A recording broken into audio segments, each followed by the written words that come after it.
तो जब मैंने होप छोड़ दी थी कि हिंदी इंडस्ट्री भी कुछ हटके स्काई-फाई सीरीज दे सकती है, सोनी लाइव ने अपने जीएल-50 वेब सीरीज से हम सभी को आश्चर्यचकित किया। तो कैसे हो यारो? देखो, जीएल-50 एक साइंस फिक्शन वेब सीरीज है जिसका कि मेन प्लॉट एक प्लेन क्रैश और दूसरे प्लेन की हाईजैकिंग के आसपास ही चलता रहता है। और अगर आप पहले से ही ऐसे वेब सीरीज के फैन रहे हो तो शायद आपको ऑलरेडी समझ आ गया होगा कि इसके एंड में क्या हुआ था। बट अगर आप उन व्यूअर्स में से हो जिनको कि थोड़ा कंफ्यूजन रह ही गया है, या फिर आप इस वेब सीरीज के बारे में थोड़ा और जानना चाहते हो, तो स्वागत है आप सभी का मेरे इस एंडिंग एक्सप्लेन वीडियो में। बट इससे पहले कि हम स्टार्ट करें, स्पॉइलर अलर्ट, अगर आपने इस वेब सीरीज को अभी तक नहीं देखा है तो मेरी रिकमेंडेशन यही रहेगी कि पहले जाओ यह वेब सीरीज देख लो, फिर जाकर मेरा ये एंडिंग एक्सप्लेन वीडियो जरूर देखना। तो स्टोरी स्टार्ट होती है A026 प्लेन के मिसिंग होने से। साथ ही एक प्लेन के क्रैश की खबर भी आती है जो कि इनिशियली A026 को ही माना जाता है, बट यह क्रैश A026 की एक्चुअल रूट से बहुत दूर जाकर होती है। ऐसे में शांतनु, जो कि एक सीबीआई ऑफिसर है, को इस प्लेन क्रैश को इन्वेस्टिगेट करने को दिया जाता है। इनिशियल थॉट यही रहता है कि शायद A026 को हाईजैक किया गया था, इसीलिए यह अपने रूट से दूर जाकर क्रैश हुआ है। बट इन्वेस्टिगेशन के दौरान शांतनु को पता चलता है कि यह A026 नहीं बल्कि JL-50 है जो कि क्रैश हुई है, और A026 किसी दूसरे लोकेशन पर हाईजैक की गई है। और इन सभी में जो सबसे सरप्राइजिंग बात यह थी कि JL-50 कोलकाता से 35 ईयर्स पहले उड़ी थी, तो यह इतने दिनों तक आखिर थी कहाँ?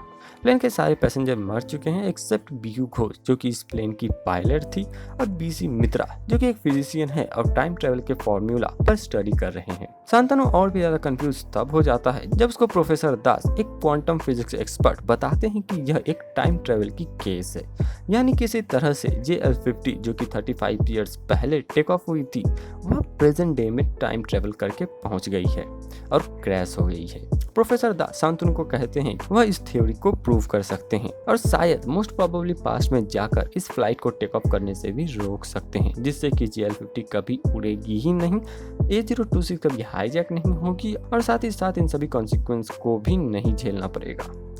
तो सीरीज के एंड में हम शांतनु, प्रोफेसर दास और बीहू घोष इन सभी को पास्ट के 1984 में सक्सेसफुली टाइम ट्रेवल करते हुए देखते हैं। नेक्स्ट यह तीनों प्रोफेसर मित्रा को प्लेन में चढ़ने से रोक देते हैं, जिससे कि प्लेन हाईजैक ना हो सके और ना ही क्रैश। इसका मतलब यह है कि इस मोमेंट से जो भी होगा वह सभी चेंज हो चुका है। एंडिंग सीन में हम शांतनु और उसके वाइफ को A026 में ट्रेवल करते हुए देखते हैं। A026 अब प्रेजेंट डे में हाईजैक नहीं होता है। साथ ही हम राकेश शर्मा और अभय देओल के कैरेक्टर को टकराते हुए भी देखते हैं, बट दोनों एक दूसरे को नहीं पहचानते, जिसका मतलब यह है कि मे बी अभय देओल ने कभी सीबीआई ज्वाइन किया ही नहीं। स्टोरी तो क्लियर हो गई, बट एक दो चीज मैं और डिस्कस करना चाहता हूँ, वह है बीहू घोष और शांतनु के रिलेशनशिप को। एकदम लास्ट के एपिसोड में हमें पता चलता है कि सिर्फ 15 दिन की उम्र में किसी ने शांतनु को ऑर्फनेज में छोड़ दिया था। यह चीज वह 1984 में टाइम ट्रेवल के दौरान देखता है। Later in the episode Shantanu को पता चलता है कि बीहू ही मोस्ट प्रोबेबली उसकी माँ है, क्योंकि बीहू के पास भी एग्जैक्ट सेम कार थी जो कि उसने अगले सीन में देखा था, जब 15 डेज ओल्ड शांतनु को कोई बूढ़ा आदमी ऑर्फनेज में छोड़ आया था। इससे पहले हमको बताया जाता है कि बीहू ने भी एक बच्चे को कंसीव किया था, but due to some complication बच्चा बच नहीं पाता है। तो जब शांतनु कार देखता है तो उसको सभी बातें समझ आ जाती है, बट इससे पहले कि वह बीहू घोष को कुछ भी बता पाता, टाइम चेंज हो जाता है और इसी के साथ सभी की लाइफ भी। बट लास्ट के सीक्वेंस में हम फिर भी शांतनु को बीहू को अपनी माँ बुलाते हुए सुनते हैं, तो इसमें आखिर झोल क्या है? तो जहाँ तक मुझे लगता है मोस्ट प्रोबेबली क्योंकि शांतनु ने प्रोफेसर मित्रा को मार दिया था, इसका मतलब कि बीहू ने कभी भी JL-50 को उड़ाया ही नहीं और ना ही वह फ्यूचर में गई। साथ ही एक सीक्वेंस में हमको ऐसा भी दिखाया जाता है कि शांतनु की ग्रैंड मदर इस बात से बहुत ही गिल्ट में थी कि उसने बीहू के मरे हुए बच्चे के बारे में झूठ बोला। तो क्योंकि बीहू कभी मिसिंग नहीं हुई थी, आउट ऑफ गिल्ट उसकी माँ ने बीहू को सारी सच्चाई बता दी, जैसे बीहू ने खुद के ही बच्चे को अडॉप्ट कर लिया।